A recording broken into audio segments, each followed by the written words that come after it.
Cool. So self-sabotage, right? Self-sabotage is simply put is just a fear of failure. Okay. If you've been following me for a while, you know that my brand is all about creating yourself so the world doesn't. That means finding your purpose, and no matter what anybody says, whether it's your friends, whether it's your family, whoever it is, you create the version of you that you envision in your head, right?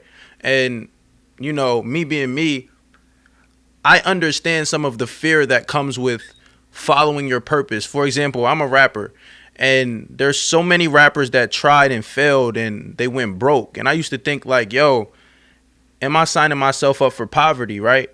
But then I realized the main reason why people never fulfill their complete purpose and create the life that they want is because they're afraid to try and fail. And so rather than trying and risking failing, they like to stay where they are and they like to stay comfortable. And you see this all the time, right? So these are the people who get their unemployment check or get their stimulus check, and instead of investing into their business, they would rather hold on to the money because they don't know when's going to be the next time I get this lump sum of cash. These are people who never give the full version of themselves in relationships because they don't believe that they even deserve this type of love.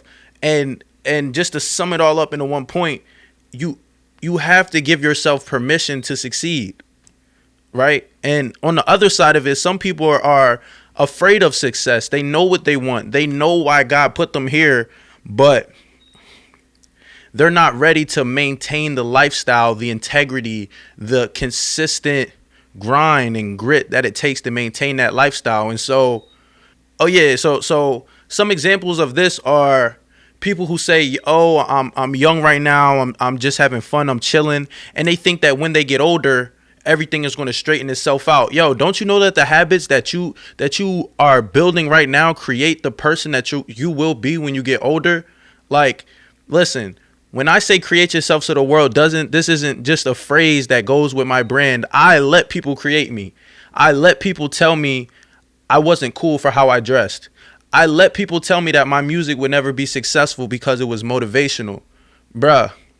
I let people convince me that I wasn't worthy of walking in the same success that I'm walking in right now.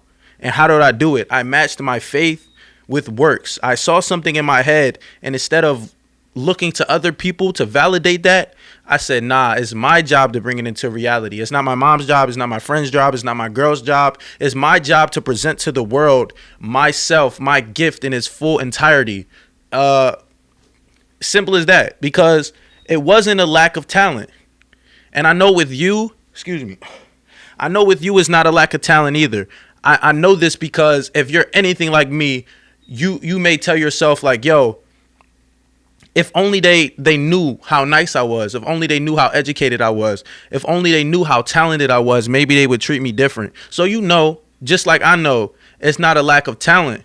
And at some point, you have to look at people with half of your God-given ability that are twice where you want to be, and you have to look at yourself and say, yo, what's the difference between them and me?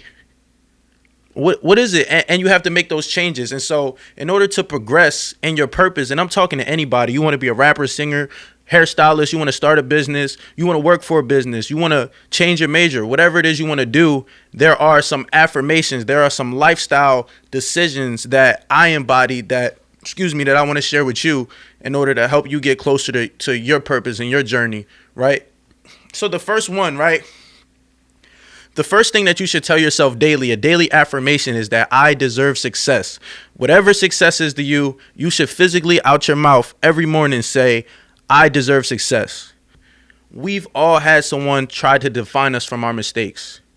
We've all had someone that's hurt us, or we've hurt someone, and as a result, we feel less than who we are. And why I say that you have to tell yourself this daily, every single day, is because every single day, the world is programming you to feel like you're not enough. Think about the music that we listen to. Think about the celebrities that we follow on social media, man. They've all programmed us to desire a life that is not our own. So we spend the majority of the day, instead of thinking about how we can make the next move and the good things that we have going in our lives, we think about what we don't have. Our mind is literally cluttered on social media in our mindset of things that we don't have, right? And so when all you're looking at is things that you think that you want, things that you think you deserve, and things that you don't have, you become depressed. You create a lesser version of yourself in your head, right? And what this daily affirmation does is, once you fix that inner voice that's in your head, that's really what it is. The one that could be your biggest critic, and you change them into your biggest fan, you begin to walk like success. You begin to talk like success. You begin to attract other successful people. It's all about who you think you are. And the person that you think you are, it will reflect in how other people see you. So, like I said, the first thing you need to do is tell yourself every day, I deserve success. The second thing you need to tell yourself is that I was made to stand out, right? Every single one of us wants to fit in. If we're being honest, standing out is mad scary. Like, as soon as you decide to lead, you become a target. As soon as you decide that I'm going to step away from the norm, you become a target. And then the universe is like, starts to test your gangster. The people like to test you when you step outside the norm. Reason being is people never want to see you as higher than them, as stronger than them, as any more willpower than them. They want to be able to look at you like this or look down on you. And so there's going to be a few stages that you go through when you stand out. The first thing is, people are going to hate on you. They're going to, either to your face or behind your back, you're going to hear about people talking about you. And that's because they simply want to discourage you. They want to see how strong you are, and they want to discourage you. And once you just keep grinding, you keep working hard, you operate in your purpose, the second thing they're going to do is they're going to isolate themselves from you. They feel like it's a divide and conquer thing. They think that if they leave you alone, you'll fold, and then you'll try to fit in to get back with the group. And then what you do? You keep working hard, you keep grinding, you keep focusing, you stay on your purpose. And then the third thing you do, this is the craziest thing. Those same people that hated on you, after you grinded and they talked about you, and you grinded and then you isolated themselves. They isolated from you, and then you grinded. The next thing they do is they try to align themselves with you. Why? Because they know now that you are exactly who you said you are, and you're powerful.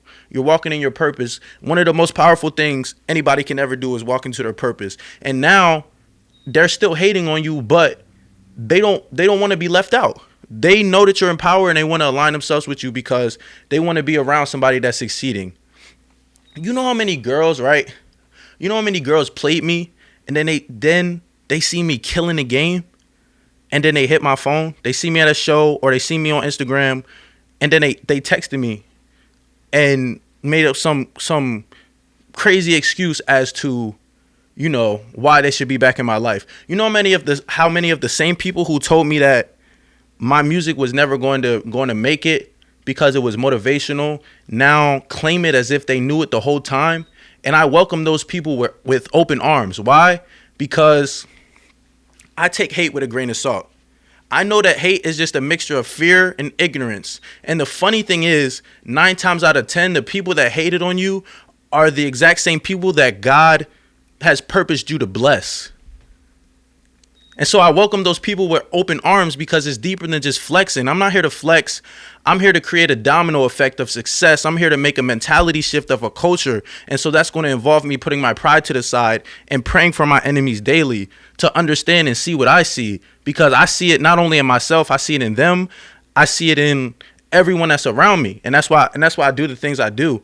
And so that the second thing, like I said, the second thing you need to do is understand you are made to stand out. The third thing, this is something that you have to embody, man.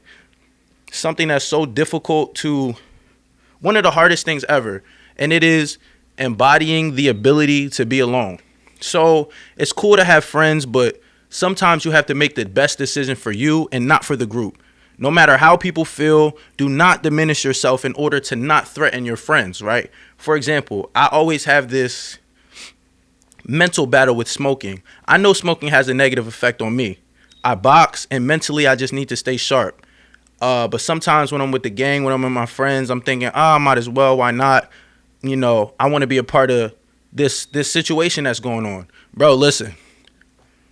You got to be able to be alone. You got to be able to be the only one in the car not smoking, the only one in your friend group that's home on a Friday. And it's not because it's a bad thing. It might not be bad for them. I know a lot of my friends who operate at their fullest maximum potential while they're smoking. But you know what you need to do. And so you wanting to fit in with the friends at the moment, but they're not going to be there with you when you fail. You know what I'm saying? And if I'm being honest, if they're your friends and they know the type of vibe you're on, they're not even going to want to have you around that type of situation anyway, because they know this is not beneficial to this person. And so if your friends know the type of person you are, and they know you're trying to avoid a certain thing, and they keep bringing it around you, asking you if you want to do it, those are people that you should consider, reevaluate if they even need to be around you. The fourth thing is God's blessings are permanent, man. What's for you is for you, and it's not going to go anywhere. So this is what we do. We get in relationships. We get in business partnerships. We get in friendships that were not blessed by God, that God never meant for us to fulfill our purpose. And then when they go sour, we get a scar. We're left with a scar. And so when God presents the new situation that's aligned with your purpose and everything is cool, we're afraid. We feel like it's going to turn out like the last one is going to be for a season and not for life, like not permanent. But let me tell you how nobody can erase anything that's meant for you. And that's why I think we should rush to fail, man. I think we should rush to fail. The quickest way to find out if something for you is to be 100% you. Don't think you're crazy. Don't think you're overbearing. Literally just be you. If they stick around you, it's for you. If not, it's not for you. Let it go. It's that simple. You should not be in no situation where you can't be 100% you, because you at 100% you is you fulfilling your purpose, is you impacting the most people, is actually you to the core of who you are. So that's number 4, man. What's for you is permanent, is going to be for you. The fifth thing, right? Your flaws create your testimony. This is the last thing, and this is what I need you to really understand and embody, right? On this journey toward creating yourself so the world doesn't, you're going to fail and you're going to mess up. But the amazing part about this is that's what makes you great. That's what makes you an expert. That's what allows you to speak life into someone else. That's when people hear your story, when people see your ups and your downs, that's what makes people believe they can do it. Leave the perfect lifestyle to the celebrities, man. Do you know how depressed they get trying to maintain a perfect image, bruh? Yo, you have to accept your flaws. And that doesn't mean, like, accept them, I'm going to do them regardless of what anyone says. You should still be working to better yourself. But understand, every scar that you get gives you a story to tell. And every story that you tell can impact a group of people who are also going through that. And so the last thing I want to leave you with is don't get caught up in guilt. Don't allow your past to make you feel like you're less than a person. Look, your story is your testimony, and your testimony is going to impact a lot of people. Listen, man, this is WHOAMITV.tv. I just wanted to make something right after my Find Yourself Sundays. If you didn't see that, it's posted up on my gram. I'll probably have a link somewhere in here as well to just check that out, because it's about self-sabotage. And I know some people aren't going to really catch it in the bars, in music. And so I wanted to actually sit down and hash that out and talk about it with you. But hey, look, man, it's WHOAMITV.tv.